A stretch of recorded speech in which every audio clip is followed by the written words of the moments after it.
how much fear is there in an athlete trying to adapt to playing blind soccer? I mean, is there a fear factor when you get hit for the first time hard and you fall on your face and, you want to get up and you go, what the hell am I doing down here? Am I crazy? I'm blind and I'm out here playing soccer? Yeah. I mean... So my very first camp, there was a small collision. Someone like ran into the wall and everyone kind of took a knee to make sure that person was okay. And they were fine and they kind of popped up. But, it was kind of a scary moment, like, cause that person got hurt and we all didn't know how hurt they were.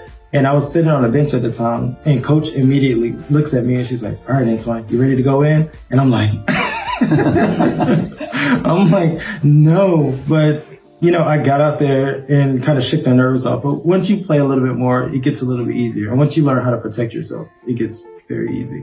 So at what age would you recommend somebody to commit themselves to saying, hey, I want to learn how to play blind soccer for a young kid who's blind, who's sitting at home? How would you address, that to them, saying, hey, would you consider playing blind soccer? I think in Brazil they start at 3 years old, so we should probably start at 2, just so we can get an advantage.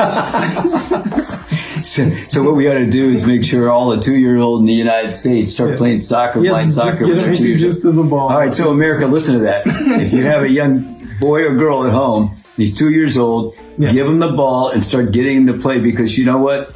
To get on that gold medal stand, we got to beat the Brazilians who seem to be winning all the time. Yes. And of course, we know, that we have to beat Brazil in basketball and any other sport. So for blind soccer, 2 years old, put that on your calendar. Get your kids playing blind soccer or playing soccer when they're 2 years old.